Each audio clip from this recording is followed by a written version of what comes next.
Welcome to another episode of the Get Fast podcast, where we help triathletes and cyclists like you train smarter to race faster. You are joined with your normal hosts, as always, former Australian Ironman Champion Gerard Donnelly, and I am Jordan Donnelly, and we are, as usual in these circumstances, doing this podcast via video communications, online video communications because of the COVID restrictions.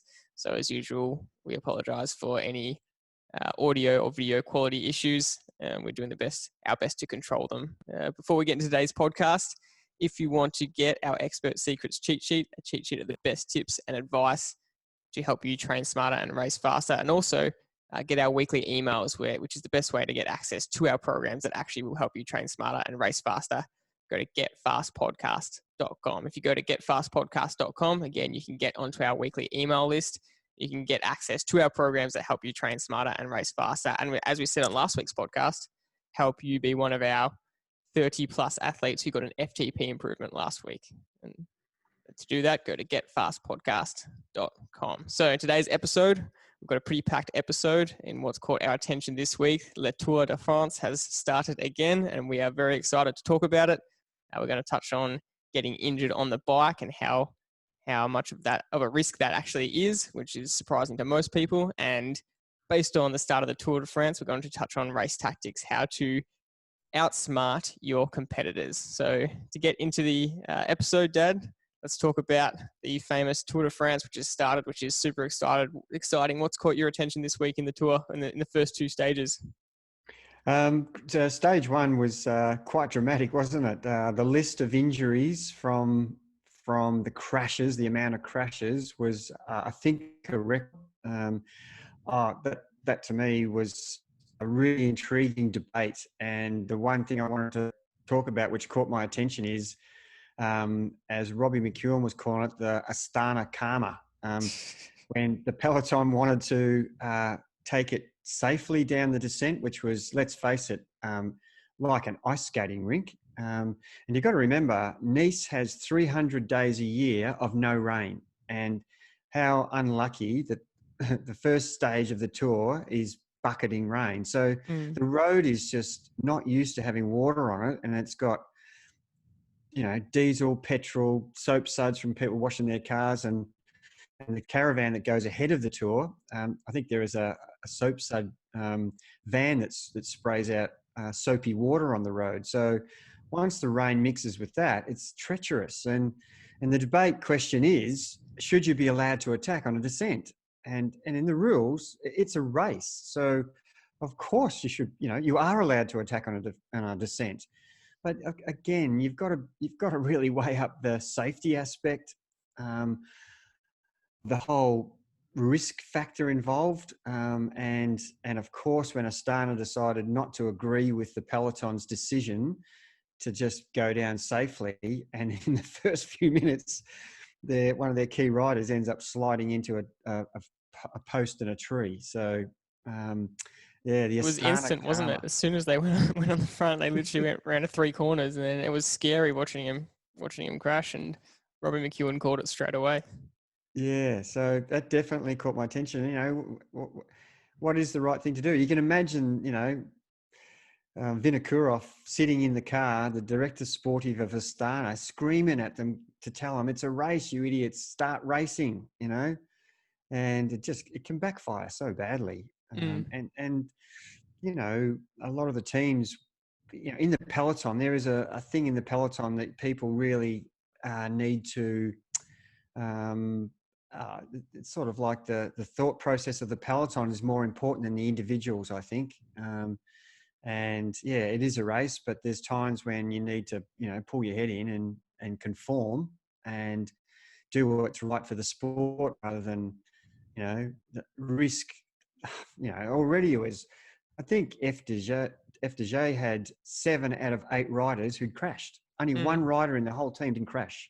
No one wants to see that. That's not enjoyable. And you end up getting a tour that's thinned out because of, people going home after stage one. Yeah. The famous Phil Gilbert, as we call him, Philippe Gilbert, is gone home after day one. It's so disappointing to see a champion have to leave the tour. Yeah, and that's why it was a mutual agreement in the peloton to just slow it down after the Astana drama. And I think it was definitely the right call because, like you're saying, there's just the benefit of racing in that period when it's hard to attack a peloton on a descent anyway. So the benefit of that compared to the risk of what was happening, I think the risk far outweighs the benefit, and therefore it was a good decision by the peloton. There's plenty of other places on that sort of circuit that they could have attacked, and you know, you saw stage 2 where both peloton and the breakaway were on the limit, and the seconds were changing by 1 or 2 seconds. So it's not really a place where you can gain time. And as we know, in time trialing, the biggest gains are in the slowest parts of the ride, not the fastest. In the hills, exactly right. So before we get into stage 2 as well, what was Robbie McEwen's tip from stage 1 that caught your attention? Talking about Caleb Ewan. Yeah, and that was really good advice, I thought. Some people were quick to jump on, the negative of Caleb having such a horrendous day, where at one point he was 6 minutes behind the peloton. And he did a fantastic ride to actually get back onto the peloton and then be in contention to sprint. But, everything was going against his team of that day. It was crashes everywhere. And you come away from that saying that was an opportunity for Caleb to win a stage, which he lost. He lost that opportunity. And, Robbie McEwen was clearly saying, as a sprinter, you can't dwell on that. You can't dwell on the one bad stage or using as a training tool, the one bad session. There's still 23, potentially 21, or if the tour only goes for 14 stages, depending on what happens, there's still more opportunities, and you can't be negatively focusing on one bad outcome when there is so much more available to you. And that was great insight to the way he thinks, and you move on. You move on from a really bad experience and learn from it, and then do better in the next experience. When your next opportunity arrives, don't be negative, doom and gloom. Right, that's done. Put it away, learn from it. Right, let's not repeat that mistake again. Let's do something different so that we get it, that the opportunity that presents itself. And there will be plenty of opportunities for him. There will be another possibly 8 more chances that he can win a stage. And if we look to the end of the tour and look back, and he's ended up winning 3 or 4 stages, who will ever remember stage 1? No one. That will be just a forgotten stage. Yet the athlete will dwell on it if he wants to, or he can choose the other frame set of his mindset to focus on something that he can control, which is the next stage. Yeah, and the reason we were talking about that was because we were talking about just in general, if you have a bad FTP test, or if you do a time trial to compete against yourself, or you do a race or something and you have one bad result, it's easy to dwell on that for the next phase of your training and leading to the next race, and it's just so unnecessary. Yeah, and that really leads me to that next part of that coaching tip that Robbie gave so well was, I would have countless examples of riders or triathletes who are nailing, 8 out of 10 sessions, yet their focus is on the 2 bad ones in 4 weeks of training, or 3-week block of training, or 2-week block of training, whatever the period they're in. Oh, I'm not going so well. I couldn't complete the session, and I almost laugh, saying, "Hang on a minute, this is one just under achieving the goal, and yet 95% of the other sessions you nailed, yet you're focusing all your attention on the one bad outcome, one bad experience. You've got to not think like that. You've got to think around the other way. Yeah. 90% of my training's been fantastic. How good am I going? Oh, that didn't go so well, but let's put that behind us. What went wrong? Find out what went wrong. Maybe I didn't sleep well. Maybe I didn't feel well. There could be reasons. Maybe I didn't calibrate my power meter. Could even be a reason. There could be lots of reasons, or you just plainly had a bad day. So These are things you've got to not dwell on, and always try to pick the positive aspects of what you're doing rather than, sure, you need to find out what goes wrong when things don't go to plan, but we don't spend all our time thinking about that. Yeah, absolutely. And someone that has probably been renowned for focusing on the negative too much and might have been labelled a bit of a sook in some regards, which can be harsh because he is a great rider and he's one of Australia's best, and that's Michael Matthews. And he's made news because he didn't get picked for the tour for Team Sunweb. And so he's announced that he's leaving Sunweb and is going back to Mitchelton Scott. And he's someone that forever would finish races he was in prime position to win a stage or win a race, and he didn't do it, and he would always come up with an excuse. And it was a little bit frustrating to see. And when he would win races, you'd see what he was capable of. But he was someone that probably was a little bit guilty of dwelling on previous stages. You'd see a whole tour unravel in front of him because he was just so focused on all the negative days he was having. Yeah, and there's a lot of other examples in other sports around the world where, the mindset makes a complete, your focus is on the wrong thing all the time. You think of the tennis players, if things start to go wrong when they're playing unbelievable tennis and then the line call goes against them and then they dwell on that for the next set and lose the set, and then the momentum switch is incredible, and they can lose matches by doing that. And Matthews is a bit like that. What a talented rider. Has won some incredible races and second at the world titles in Geelong. I was there watching that day. Almost world champion. That's how good a rider he is. Won stages in every tour he's ever been in. Can beat the best of them. But, his focus a lot of the time is on the bad outcomes rather than how good he is. And the point that I want to get across to the listeners is self-confidence. Yet he seems to be overly confident, and in life, the people who seem to be more confident are the ones who are least confident. It's more like all show, and they don't call him bling for no good reason. He loves that, look at me sort of athlete, but he does walk the walk and talk the talk. So, but there are times where he loses confidence and his form might be a little bit down and he talks himself out of winning races rather than the opposite. Whereas you see a guy like Sagan who, he is a chance every time to win and puts himself in the right position, never spits the dummy. You just don't see him cracking it with anybody.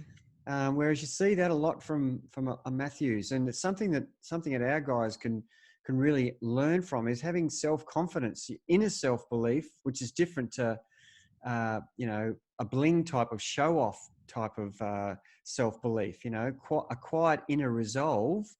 And you have confidence in your own ability is so much better than talking about how good you are. Just let the pedals do, or your running feet do the talking for you. And, building up that inner self-confidence is something that a lot of the people I coach really need more of. More belief in themselves, that they are well-trained, they understand how to execute. And, all that's left is for them to go out and actually execute. And that is one of those really untalked about aspects of a really good program. And I see countless examples in the pro ranks of people who are talented, but never win good races because they don't have that self-belief that, and then all of a sudden someone cracks it for a great race.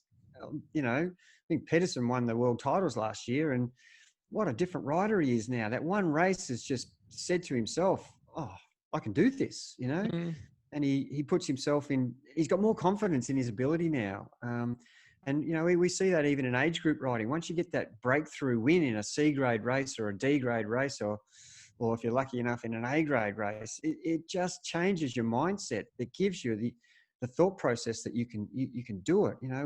When you're doing an FTP or a 5K time trial and you're training your guts out and you're only improving 1 or 2 seconds or 4 or 5 watts, or you've stayed the same and you might have dropped a watt, you just think, oh, what's going on? But then you get a breakthrough and it changes your thought process. It's, far out, everything's working. Yet 5 seconds slower, nothing's going well. There's a fine margin between the two, but yet the outcome of the way you think about it is catastrophic or exhilarant. And you need that middle ground to be more measured and not panic about any time period in your training program or any particular race that you're aiming for. Things will happen. And the more confident you are in your own ability, the more you'll make things happen. And I'm always hearing, take the game on as a football analogy, take the race on, with the information you have, take it on. The more knowledge you have about your own ability, the bigger risks you can take. And I love that in athletes. And we had a race last Thursday night, and in our Trivelo handicap series on Swift, which we've been running for the last 20 weeks. And I got a comment from a guy I respect a lot. And he said, "Oh, one of your guys with 2K to go on the big climb attacked the big bunch. And in Swift, it's very hard for a solo rider to beat 20 riders. Yet this guy took on the race." And I love that about riders, really risking everything. And one of the other guys went with him. Zach was the guy who attacked, and Rossi went with him. And then a couple of other guys, Jordy and Alex, tried to bridge across. And that's what, backing yourself is. Taking a risk. If you can stay away, it's worth it, because you're only going to fight for first, second, or third, or fourth. And if you don't do it, as many cyclists have said, if you don't attack, you've got 1% chance of winning. If you don't attack, you've got no % chance of winning. Yeah. So what percentage do you want? Well, I'll take the 1% every time. So it is good to be conservative sometimes, but then you're always going to have less opportunities. So it has to be something said about an attitude like Matthew's, and a few people have it, where it's a bit of more of self-confidence through a bit of that bling kind of show-off style compared to inner reserve. But you kind of need that to be able to back yourself in those situations and be selfish enough to say, I'm going to win, because the quiet, reserved person might never have the confidence to really go for it. And that's why Matthews has been able to have the stage wins that he's had. And I guess it was a little bit refreshing last year, because Matthews has been our best chance of winning a stage for so many years, to see Caleb Ewan come along last year and win his first stage. And he kept getting so close in all his post-race interviews. He never, ever put the excuse on anyone. He said, the guys are getting me in good spots, I'm just not there. And then when he finally won it was so rewarding, and all of Australia was backing him in, because he's a bit more humble like that. And so hopefully we can see a few more stage wins this year from Caleb. Just before we keep going into race tactics and the Tour de France, something else that caught our attention this week was injuries on the bike, and the fact that you feel like, because it's non-contact and it's no heavy impact on your joints, that you can avoid injury a lot easier. But we spoke about, for a few reasons, that the fact that you actually can get injured on the bike. And I was happy to be watching a Lionel Sanders put out a video of his training, and he's been really quiet. He's the pretty much America's #1 triathlete at the moment. And he said that in this off period, he thought that he was kind of invincible on the bike and he would only get running injuries. And so he was going nuts on the bike and Zwift, like everyone has been, and training the absolute house down, and just doing what he said was way too many stupid kilometers. And he ended up getting really bad knee injuries from the bike. And that really actually took him out for 1 to 2 months. And I thought that was really interesting, because we can absolutely overdo it on the bike, can't we? Yeah, there's no doubt about that, Jordan. Even your own experience and my own experience, we certainly have had overuse injuries on our knees from possibly, and I think the next step, it's okay to do lots of volume, but if you don't do lots of rehab with the volume, then you're actually going to be injured. There's no doubt about it. And that was the mistake that both you and I have made. And I guess I don't know exactly what he's been doing, but if he hasn't been doing the rehab stuff off the bike, then you're going to get an overuse injury, whether you're running or riding. And the way to prevent that is to actually do it off the bike. And it's something that you and I have really taken seriously in the last 6 months since the lockdown has occurred. And even still, we're both getting some slight knee pain, but it's not stopping us or preventing us from continuing our program, because we keep working so hard off the bike to do the stretching in the core and the alignment work, the conditioning work, so that all the joints of our body can function properly with the right alignment from muscles and tendons. So yes, it's great to do lots of volume, but be prepared that it could backfire unless you're willing and prepared to do lots of more work off the bike. Yeah, definitely. That was just one point we really wanted to make today because it came to our attention this week. So to finish off on the podcast, to talk about race tactics and how to really outsmart your competition and be that person you were explaining before that takes the race on and could give yourself that extra 1% chance of winning. Let's talk about the end of stage 2, where it was Alaphilippe versus the Sunweb driver, Hershey versus Yates, and the different tactics there to win the race at the end of the stage. It was a fantastic. It reminded me of the finish of Milan San Remo. Actually, it was so similar. But the hill was probably a very similar hill, and Alaphilippe did the same tactic as he did in Milan San Remo. Took off, and Van Aert joined him on Milan San Remo. Yeah, and Hirsch from the Swiss champion joined Alaphilippe, and I think Yates came across a minute or two later, which was an incredible attack. And the form that he's in, I'm really excited to see how well he's gonna win a stage in this tour if he's got form like that. The way he bridged across was exceptional, and I just love the way Alaphilippe races. He just takes the race on and he opens up opportunities for himself. And that's what Sagan used to do, was take the race on. And of course, that sort of style of finish doesn't really suit Sagan as much as a flatter stage. But certainly, Sagan in the classics where the hills aren't as long, he definitely takes the race on a lot more than other riders. And that's what I love about it. And that's what we love watching. We love watching people who take the race on. And Alaphilippe's tactic was, catch me if you can. And of course, two guys, took on the challenge. Others in the peloton might have wanted to, but the reaction was too slow. And once you let a gap of 10 seconds go, you're going to have to be an exceptional rider and in good form and feeling good, because you're already riding on your limit that Jumbo-Visma was pace that they were setting. It wasn't an easy pace. So that's their tactic, is to stop people from attacking by riding a pace that's uncounter-attackable.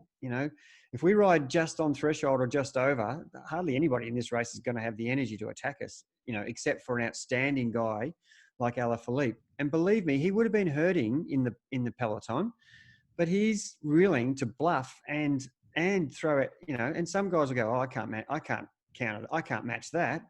And their mental approach is, I'll just sit back and let someone else chase and I'll follow. And everybody thinks the same. And all of a sudden there's a 20-second gap until someone like Yates goes, well, I'm going to have a crack. And that's what's so outstanding about Yates's jump across, because that is not easy to do, which tells me he's in scintillating form. So, and sure, there would have been other riders in that bunch who would have been told by their DS, director sportives from the car, you need to go. You need to go with Alaphilippe if you want to be first, second, or third in this race, and not hope that it comes down to a bunch sprint. And so, what a great tactic. And of course, that's one tactic, is creating the race, and then the next tactic is what to do between once the three of them are together. What's the best tactic now? And each person has different strengths and weaknesses, and I'm looking at it as an observer, knowing, well, Alaphilippe has the best sprint, so the other two guys need to surprise him in some way. And unfortunately, they didn't do that, which really allowed Alaphilippe to win. And he tried that tactic in Milan San Remo, but he came up against a guy who actually was a better sprinter than him. So Alaphilippe needed a different tactic against Van Aert. And, these are the things, even as good as he is, there are tactics depending on who you're against that come into play. You can't just have the same tactic every time. You've got to understand your opposition and what their strengths are. So, and Hirsch nearly got him on the line, which might have been, I think with about 5 or 10 meters to go, he realized, I'm catching him, but it was too late. He got confidence just fractionally too late, and another 2 meters and he would have won. Mm. But the race isn't another 2 meters. It finishes where it finishes. And yeah. What was going through your mind watching that last kilometre when they started cat and mouse? And I'm look, I don't know if I'm getting nervous watching. I'm thinking, oh my my goodness, mouth was open, going, oh. What is going to happen next? Imagine being in that position. What do I do? And if I'm Yates, what do I do? Okay, I know I don't think I can beat Alaphilippe in a straight sprint drag race. So I've got a couple of choices. I can get a run up and attack him long way out and see if I can hold it for longer, which is what I think Yates should have done. Or I can actually wait till the last possible time and get a run up from there. So a long way out or really make it short. But Alaphilippe's got an incredible first 5 or 6 pedal revolutions, which would gap most riders. And Alaphilippe's tactics were the ones he did. That was perfect. And Hirsch, I think the way I saw him sprint at the end, he should have actually, because he had the best position from third wheel, he should have started sprinting about 2 or 3 seconds before Alaphilippe did and run into the back of the group and then come out from the slipstream, and he would have had momentum. So where he was perfect.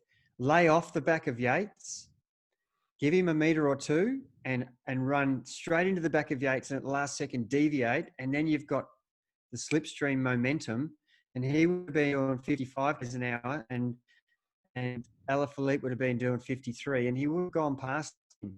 That would have been the tactic I would have used. So it's easy in hindsight, but they're the 3 scenarios that they were faced with. So, it's really good for people to understand that they're the options that they were thinking about. All those 3 riders would have been thinking about those options. Maybe showed a little bit of inexperience from Hershey. He's a young rider that he actually, if you watch the replay, he turns around as Alaphilippe went. And so Alaphilippe got that jump on him, and he's obviously just as strong a sprinter. I mean, that last 50 meters, he comes right up and loses by a few centimeters. And had he been watching and prepared, like you said, and almost sprinting a bit earlier, he wouldn't have lost that jump, but he turned around at the wrong time. Yeah, and he was looking for the peloton, which is a fair enough thing. You have to keep an eye on all, but the director sportive should be saying in his ear, don't worry about what's behind. They're not going to catch you. You need to. Well, they were coming. Yeah, that's right. And there's tactics in every race that you do, and even on a Thursday night at the Trivelo handicap race, there's tactics. Should I sit in my bunch and not do so much work? But in a handicap race, that's a completely different style of racing. You're almost doing a team time trial in a full-on race where the group that you're in, your bunch, you need to get that bunch to the front of the race. Then it becomes a tactical race. But until that happens, you should be working as a team to get yourself as close to the front of the race as possible to give yourself a chance of winning.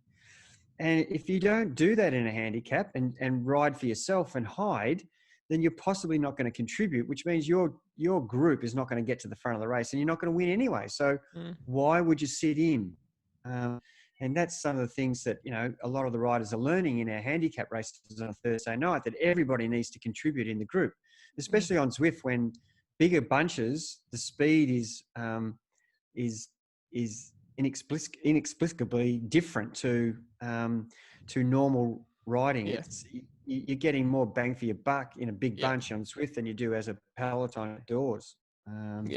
So tactics, you've got to understand what the situation is, who your competitors are, and how you'll go about managing. And that's what people. I get shocked when people tell me, "Oh, I was daydreaming today, I missed the break or I missed the attack," and I just go, "Are you kidding me? I've got a sore head from concentrating that much on what is happening right now. Who's tired? I'm looking at other riders, their hips, whether they're rolling or whether their head's down or whether they're sweating, whether they're puffing, panting."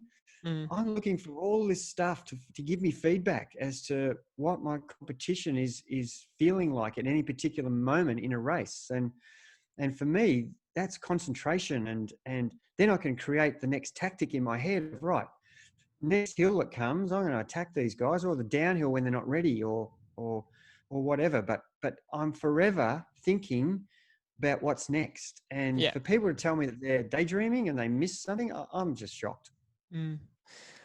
To go back to the Yates example, would you have, knowing that Alaphilippe has such a better jump and sprint, he was in the worst position. He was in front, and he's in front of someone that has a much better jump than him.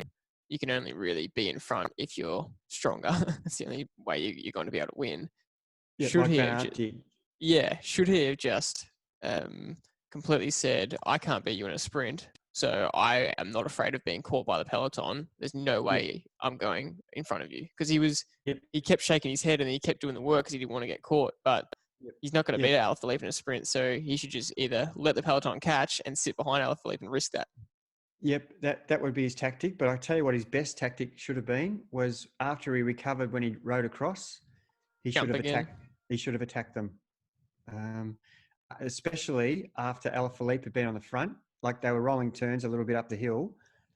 When Alaphilippe had done his turn, he should have just attacked because Alaphilippe had been on the front, and the other guy would have waited for Alaphilippe to jump, and Yates could have got 5-6 seconds And held on to it.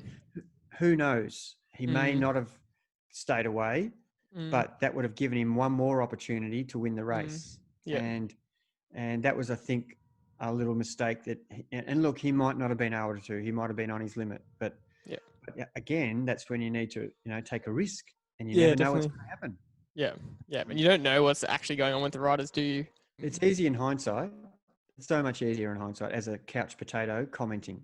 Because I was going to say, we think we can do our best guesses to think what the best tactic would be. But if you watch the Movie Star documentary that's on Netflix from last year, it's actually a really good insight because they're in the team car the whole time, right in some of those crucial moments in the Giro last year. And so often the director sportif was screaming at the guys to go, constantly go. And they're just not changing because they're on their limit. And so no matter what tactics he's saying, you need to go now, they're at their limit. They can't do anything different. And that might be the case a lot of the time.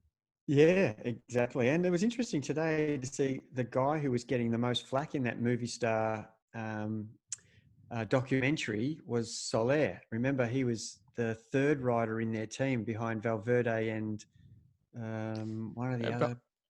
No, behind Carapaz and Yes. Quintana and Landa, pretty much. That's right. Yes. Yeah. And he was up the road, and they made him stop. Remember? Yeah. They made him wait. Yeah. And he was getting so angry because that was his opportunity to win a stage, and he could have won a stage. And as it turned out, Quintana was hopeless, and then they lost the whole stage, and that was almost a turning point for him. Today, when Yates and Alaphilippe and Hirsch were up the road, did you see Soler attack? Yeah, and he couldn't go. And that was his opportunity, and he got halfway across, and he was done. Yep. So it's easy when you're a domestique to have no risk, but when you're the leader, he found it a lot more pressure, and he couldn't bridge the gap like Yates did. Yeah, definitely. So continuing on to race tactics, what do you think is the goal in terms of racing? Obviously, one of the biggest goals throughout a race is to conserve as much energy as possible while getting yourself in the best position. So how do you get that balance right of being selfish and not doing work while not letting the race get away from you? Yeah, there's so many things you can do, and depending on what the race is, Jord, depends on that answer. So if you're in let's just say a criterium, let's just say a club criterium, and you are in a break with 5 other riders, and you might have 30 seconds on the peloton, and it looks like you're going to stay away. So you're going to be fighting out the win with these 5 guys. So what tactics can you employ? You might not have a clue about their sprinting ability. So that makes it hard to know what to do. So this scenario happens a lot in club races, week in, week out. So one of the things I tell our guys is to try to roll turns at fractionally softer than the actual 3 or 4 other guys are riding, not harder. And I'm forever seeing guys just roll through too hard and continually rolling through too hard. And all you're doing is doing more of the work for everybody else. You're just actually creating more fatigue for yourself.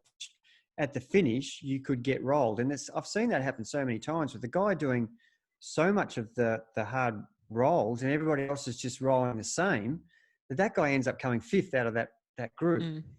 Or if you are too strong for the people you are with, it's still not a time for you to show that you're stronger. You should be only rolling at the pace that the rest of the bunch is rolling at.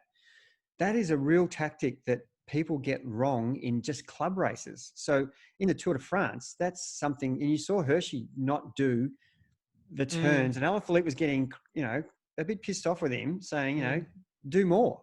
And he was giving the face of, I'm on my limit, I can't. And look how he sprinted at the end. It's all bluff and show. So there are tactics like that. And in a situation like that, you've got to not show your hand.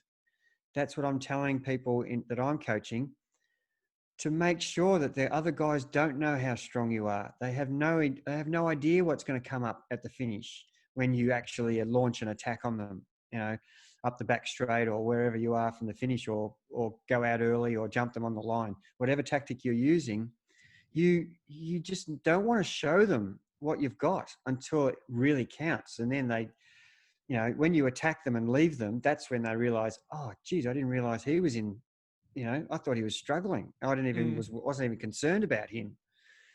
So, that's an example of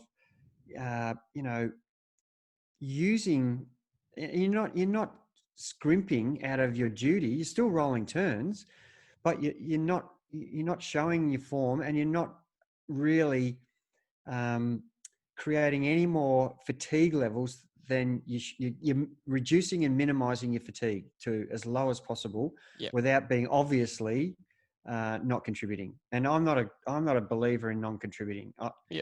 If I can't contribute to a breakaway, I'll sit on the back and I'll tell everybody that I'm not going to contest. I'll just sit on the back and say, I can't help. I'll help you when I can. And, if I do no work, then I'm not going to contest the final. But if I do contribute and do my best, then I will, and if it's not every turn, I'll still contest. But the reason I wouldn't be contributing evenly is because I can't. That would be the only reason, not because I want to, do less than the other guys who are trying to work as a team to stay away. So tactics like that, there's a fine line between being a real prick and just sitting on, and being a person who's contributing to keep your bunch away. Yeah. And it's a little bit less specific, but thinking about race tactics in triathlon races, how do you manage that? Because it's a lot more about conserving energy and controlling yourself, but also there is a race element in triathlon, even if you can't draft, if it's a race where you can't draft. There's three opportunities, obviously, because it's a swim, bike, and run. So there's three different scenarios that you got to think of. And in the swim, I would definitely be looking around all the time to people who are swimming near me or past me, and I would be jumping on their feet at any opportunity, because it is like getting a draft on the bike. When you swim in disturbed water, you are getting dragged along almost like one unit. Moving water, when you're swimming through water, the person behind the person is in moving water that's going forwards. The person in front is breaking still water. So you're getting such an advantage. So I'm forever that's a tactic that I would use all the time. But if they're swimming too fast for me, I would definitely drop off, because I know that it's going to put me in the red zone, and it's a long day and I don't need that. So I'll look for someone else. So that's one tactic. The second tactic on the bike is, if you find yourself in a group of guys who are riding fractionally above the wattage that you want to sustain for the half marathon, half Ironman, or full Ironman, you still got to run. So the tactic on the bike has to consider how well you're going to run. You probably could ride at that power for the whole ride, but at the end of it, you may not be able to run a step at the pace you want to run at. So the tactic there is really crucial in do I sacrifice my run to keep up with these guys? And And because you're not actually drafting in a triathlon, you're just pacing against their pace up the road. That's not that's not a tactic I would back myself in. If they're riding at that pace, I would say good luck. If they can run off the pace that they're riding, well, they're just too good. Yep. I have done that myself. I've made that mistake. So, and then, suffered. I went okay in the run, except for the last 2K, and lost 10 places. So, it just happened to be at Hawaii. So Yeah. it was one of the biggest stages to make that mistake. So, Yep. and certainly in the run, you've got your third opportunity, and it gets more significant in the run because the end of the race is coming, isn't it? So Yeah. Yep. you need to risk more in the run. And if you still go too hard in the run, you're going to end up walking at the end if you go into the red zone anyway. So the question is, do you risk it to win it, or do you stay conservative to hold your place? And Yep. they're the decisions that I would be asking myself. Can I sustain this pace? And is the person I'm running with at their normal pace, or are they just bluffing? Yeah. And if it's a bluff, I'm definitely going to stay on their shoulder Yeah. and see how long they can sustain this pace for. Well, there's a lot to consider. I'm sure we're going to be talking about race tactics a lot over the next 3 weeks, especially with the Tour de France. It's one of our favorite things to observe and watch and analyze and talk about. There are some really good stages coming up. We probably will be doing some bonus episodes of the podcast based purely on the Tour de France and some exciting stages, because we just love analyzing the tactics, and it's really interesting to see what the riders do compared to what we thought they would do, or the tactics they choose to do. So we'll be talking about this a lot more over the next 3 weeks, and we can't wait for it to come. Is there anything else from you? Look, I just really, I want all of the people listening to have a different perspective on and what they're watching, and to put themselves in this scenario that they're seeing the riders in. And whether you're watching the Tour de France or whether you're watching, a half Ironman on TV, just have a look at what the winner does, and then have a look at what second and third place did, and analyze tactics. And, you've seen me rewind sprints from stages on the tour where I watch one person. I'll watch the winner, and then I'll rewind and I'll watch second to see where he goes from 200 meters out. I'll rewind it and watch third. And I'm learning heaps about sprinting. I'm a very poor sprinter. And I've learned so much tactically by doing that, rewinding sprint finishes and seeing what the winner did well and what the losers did wrong. And you can get so much insight out of watching. Doesn't matter, anybody whoever gets to a podium, look, if it's filmed, good, look back and find out what they did during the race. And I, even some of those mountain stages, I will go back through the video and say, okay, I know, say Contador wins today. How much energy did he expand? What did he do? What stage did he attack? There's been riders who've broken away on a mountain stage. Where did they break away? What part of the hill? Was it the steep part of the hill where everybody was on their limit? I remember Carlos Sastre attacking at the bottom of Alpe d'Huez one year, 10, 15 years ago.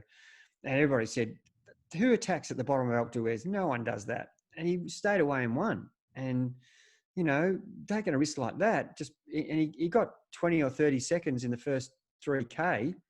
And then he just added 1 or 2 seconds every K from that point on, and ended up winning, quite comfortably. So, you want to look at the thing from a point of view of what can I learn from, as well as enjoying the spectacle of the race, but really try to learn things from people that you're following and see what they're doing right and wrong. And don't forget that the director sportifs are manipulating a lot of the races in these races where, they're telling riders, you need to do this now. And normally they will execute that unless they're, as we said before, incapable of executing what they're being told, what the instructions are.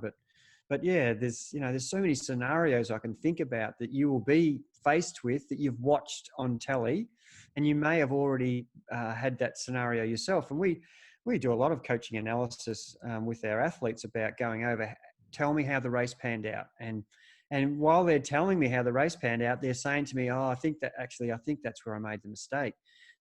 by talking about how they executed the final or in the middle of the race, they've started the conversation with, I don't know what went wrong. And then halfway through they're saying, oh yeah, that's what I did wrong. And they're identifying it themselves by just thinking about, and that's really important reflecting, in learning how to improve yourself as an athlete, is to go through and analyze the things that you did well and things that you did poorly. And if you don't take any notice of that, you're never learning. You learn more from the mistakes you make than the victories you have. And that's what, you get a bank of information in your brain that really is gold to retrieve. I've been in this situation before. I'm not going to let that happen again, which I stuffed up. I'm going to do it differently. Yeah. So they're the things I want people to think about, especially when there's really great racing on at the moment. Yeah, definitely. And I think that's a good way to finish.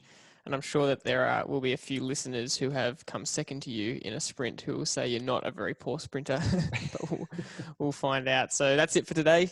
Thanks very much for listening. Again, if you want to get access to our programs to help you with potential race tactics, training smarter and racing faster, you can get onto our weekly email list by going to getfastpodcast.com. That's the best way to access us and our programs. Thanks very much for listening. We'll see you very soon. We might even see you sooner than the next week episode if we decide to do a bonus Tour de France because of the upcoming good stages. But that's it for today. We'll see you next time.